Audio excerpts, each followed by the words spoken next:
रामचरितमानस का जलना ही हर हिंदू का जलने के समान है, क्योंकि उसको हम लोग अपने हृदय में वास करते हैं। प्रभु श्री रामचंद्र जी, मर्यादा पुरुषोत्तम श्री राम जी, जिनका सुबह राज्याभिषेक होना था, लेकिन वो वनवास को गए।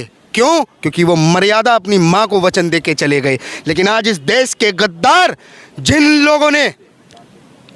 लोगों ने जलाने का प्रयत्न किया, उन्होंने अपनी चिता को आग दे दिया। यह समाज की वो जोंक हैं जो हिंदू सनातन धर्म के लोगों के साथ जोंक की तरह चिपके रहे। हिंदुओं, तुम लोगों को अब इनके ऊपर नमक डालने का काम करना है, इनकी राजनीति को बंद करने का काम करना है, क्योंकि भारत के अंदर केवल सनातन उत्थान और हिंदू राष्ट्र के नवनिर्माण के लिए ही अब कार्य होगा। क्योंकि जो लोग समाजवाद के नाम पर समाज को बर्बाद करने की साजिश कर रहे हैं, वो कभी भारत में हिंदुओं का भला और हित नहीं सोच सकते। वो केवल मुस्लिम वोट बैंक के लिए ऐसे कृत्यों को कर रहे हैं, समाज को बांटने का काम कर रहे हैं। कोई कानून तुम्हें बचाने नहीं आएगा, कोई सरकार तुम्हें नहीं बचाएगी। धर्मो रक्षति रक्षिता, धर्म की रक्षा के लिए अब तुमको ही खड़ा होना होगा। सीधी सी बात है, खड़ा तो अब हिंदुओं को तो फिर भाईचारा खराब कर रहे हैं। कौन से भाईचारे की बात करते हैं आप पत्रकार महोदय? कौन से भाईचारे की बात करते हैं? जब पाकिस्तान बटा था तो भाईचारे के नाम पे बटा था। एक तरफा 90% मुस्लिमों का वोट बैंक पाकिस्तान के निर्माण के लिए हुआ। हिंदुओं से पूछा गया था कि हिंदुओं, हम भारत को बांटने का काम कर रहे हैं, क्या पूछा गया था? नहीं पूछा गया।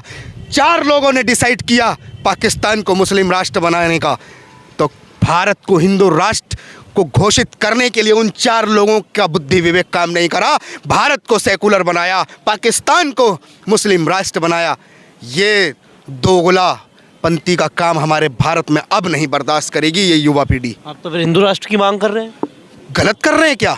हिंदू राष्ट्र हमारी आने वाली पीढ़ी और उसकी विरासत का अधिकार है, और मांग ही नहीं। भारत हिंदू राष्ट्र था, भारत हिंदू राष्ट्र है, अब भारत हिंदू राष्ट्र घोषित होना है। जो उसी प्रकार जिस प्रकार इमरजेंसी के दौरान सेकुलर शब्द को जोड़ा गया, जब संविधान बनाया गया था तो उसमें सेकुलर शब्द को जोड़ा नहीं गया था।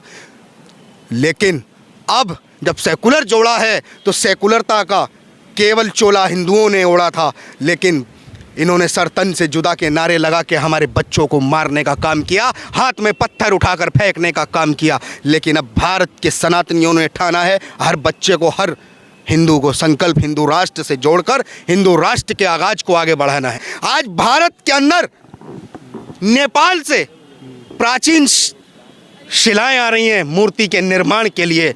उन मूर्ति के निर्माण की शिलाओं के इंतजार में लोग टकटकी लगा के बैठे हैं रास्तों में सम्मान के लिए। और ये लोग क्या कर रहे हैं? उधर तो शिलाएं चली और इधर हमारी रामचरितमानस जली।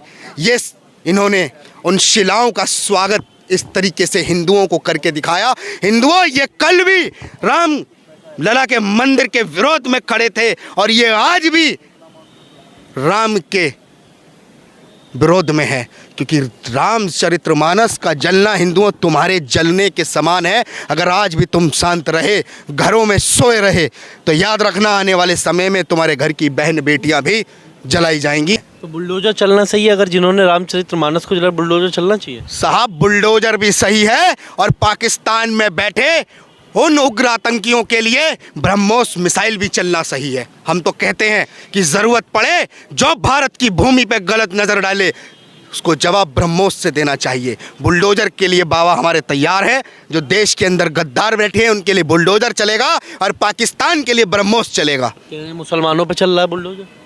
कौन कह रहा है मुसलमानों पे? जो गलत करेगा उस पर बुलडोजर चलेगा। अब गलत तुम करोगे तो भैया बुलडोजर तो चलेगा। कायदे में रहोगे तो फायदे में रहोगे, अन्यथा पाकिस्तान निकल लो।